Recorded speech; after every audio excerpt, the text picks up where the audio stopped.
Hallo. Servus, wie geht's? There are three major factors that determine how to greet someone in German. Die Uhrzeit, die Beziehung zum Gesprächspartner und wo in Deutschland du dich befindest. I'm gonna teach you how to take all these factors into account when greeting someone, and you're always gonna have the perfect greeting for each situation. Mein Name ist Brunhild und ich bin deine Spring German Lehrerin.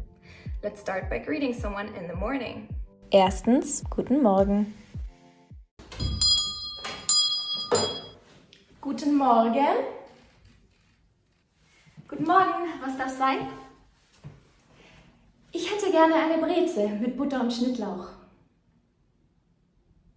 Gerne, kommt sofort. Guten Morgen is the standard way of saying good morning. It works until 11 a.m. It's really friendly and it works wherever in the country you are. Zweitens, Guten Tag. Ab ungefähr 11 Uhr tauschen wir Guten Morgen mit Guten Tag aus. It's an equally universal and civil way of greeting someone as Guten Morgen, and it literally means good day. Guten Tag, Sie sind verbunden mit der Vodafone Mailbox von. Guten Tag is used in very formal context. You can use it at work, with your clients, with your guests, even with strangers. Guten Tag, wie kann ich Ihnen behilflich sein? Guten Tag, ich hatte eine Reservierung auf den Namen Fischer. Ja, Sie haben Zimmer 512. Hier sind Ihre Schlüssel. Frühstück zwischen 8 und 10. Vielen Dank. Sehr gerne. Schönen Aufenthalt. As you can see, Guten Tag is very polite, so you can't really go wrong with it, at least not between 11 a.m. and 6 p.m. After 6 p.m., it would be better to use Guten Abend. Drittens, Guten Abend. Guten Abend. Abend. Es ist erst 3 Uhr nachmittags. Erst. Wieso ist es dann schon so dunkel? Willkommen in Waldmünchen. Waldmünchen ist eine sehr dunkle Stadt im südlichsten Teil Deutschlands, Bayern. Speaking of Bavaria, they're kind of a special flower and they have their own dialect. So a way of greeting someone that always works in Bavaria is Servus. Viertens, Servus. Hallo. Servus, was geht? Nicht viel. Was gibt's bei dir Neues? Nicht viel. Servus simply means hello. A word that means the same but might be a bit easier to remember is Hallo. Fünftens, Hallo, Hi und Hey.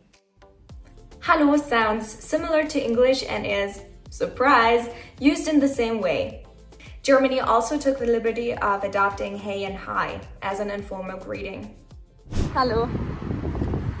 Servus. Hey. Hi. Moin. In northern Germany, such as Bremen, Hamburg, or Lower Saxony, there's yet another word you can use to say hello, and that word is Moin.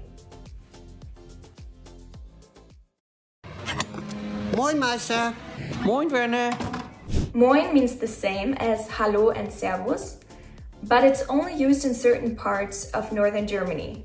Of course, you could just say Hallo there as well, but Moin would make you sound charmingly familiar in a way that would allow you to create connection right away. Moin. Guten Morgen, Frau Fischer. Haben Sie gut geschlafen? Sehr gut. Ich habe geschlafen wie ein Stein. Ich habe geschlafen wie ein Stein.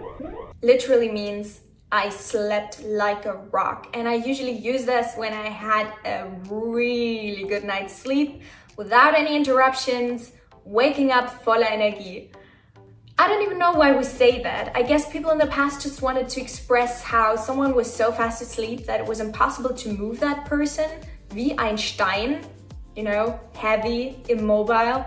But if you have another theory, let us know in the comments below.